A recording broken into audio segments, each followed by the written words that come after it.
Today we shall reflect on the theme, the assurance of Jesus. Jesus gives us many assurances. Today particularly we shall reflect on one where Jesus says, "Do not fear." And we see that it is important to put our faith and trust in Jesus. That is what he asks us to do.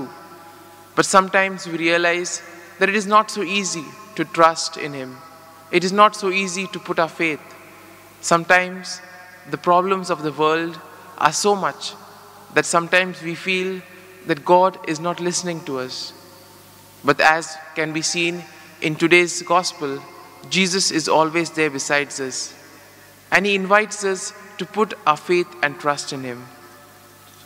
When we speak about faith, the perfect example of that can be Abraham. As St. Paul, when he writes to the Hebrews, perfectly puts it. He emphasizes the obedience of Abraham, especially during his entire life. Firstly, when God told him to go to an unknown place, he was willing to go. He did not question that decision. Sometimes we realize that when we don't have any security, when we are unsure about any situation, we tend to get panicky.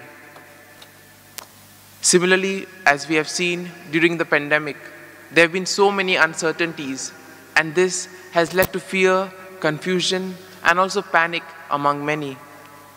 But we see that Abraham put his trust and faith in God and went wherever the Lord wanted him to go.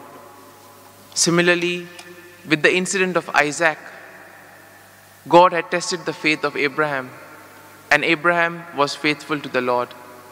And in a way, this is an invitation for each and every one of us to put our faith and trust in God.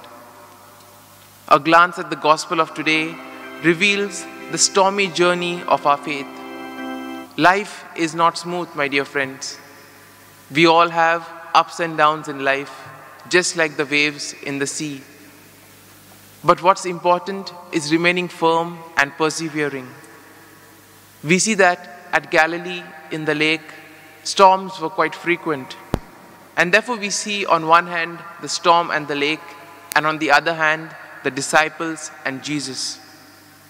Mark puts all these events together for a special reason. He wants the people to have faith in God, because during those days the communities faced a lot of persecution for various reasons, and therefore he wanted his community, even in the midst of persecution, to remain firm in faith. The first line of the gospel itself, "Let us go to the other side," has a strong message for each and every one of us. A few days back, we were called to discipleship. Today, Jesus invites us to go the extra mile, to do that bit extra in order to build the kingdom of God. Another situation which we all encounter is that sometimes God's love can be drowned by the voices of the world. Sometimes we fail to recognize God in others. And we feel sometimes that Jesus is not there.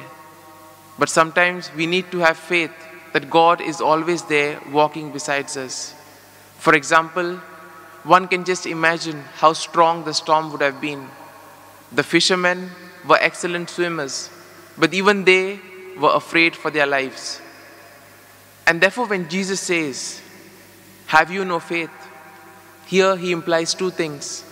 First of all, he asks the disciples if they have no faith in their ability to swim.